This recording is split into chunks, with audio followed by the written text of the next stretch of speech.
প্ৰাণৰ কাতৰ তোমাৰ চৰণ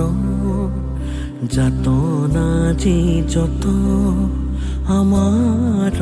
জীৱন অকালৰ আঘাতে ঘূণীয়া কৰিলে কৃপা কৰা প্ৰভু শৰণে ললো আমি কৰোণাময়ী তুমি কৰিয় অপৰাধ শত গাই হৰি নাম জন শৰণে